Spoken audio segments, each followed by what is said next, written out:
consultabile con le più moderne tecnologie.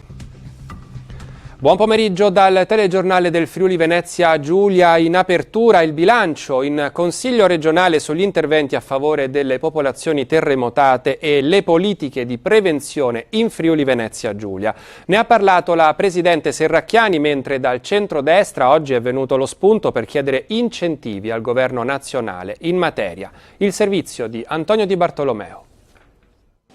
Dopo il minuto di silenzio dedicato alla calamità che ha causato quasi 300 morti tra Lazio e Marche, Deborah Serracchiani ha riferito in aula gli interventi della Regione e della Protezione Civile ad Amatrice e dintorni.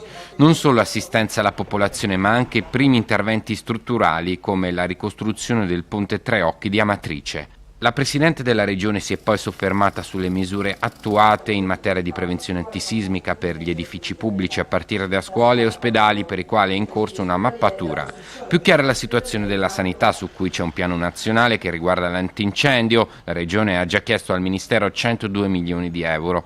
Si sta valutando anche gli interventi antisismici prioritari sugli ospedali, considerando che 3 hub, Trieste, Udine e Pordenone, saranno o sono in via di ristrutturazione. Alcuni immobili già rispettano la normativa antisismica. Tuttavia il percorso per l'adeguamento ospedaliero risulta ancora lungo, ha affermato la Presidente. Più complicato al momento è il quadro delle scuole. Qui i singoli comuni devono fare le verifiche anche sulla base di finanziamenti regionali pari a 800.000 euro. Entro qualche mese si completerà la mappatura per capire dove intervenire subito.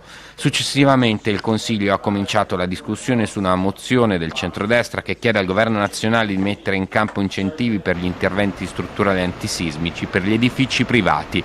La maggioranza ha fatto proprio la mozione, impegnando inoltre la Giunta allo stanziamento di risorse aggiuntive regionali al bando della Protezione Civile nazionale. I fondi dovrebbero essere stanziati nella prossima finanziaria e permetteranno ai cittadini di ottenere più facilmente incentivi per mettere in sicurezza la propria casa. L'economia regionale regge nonostante un lieve calo rispetto allo scorso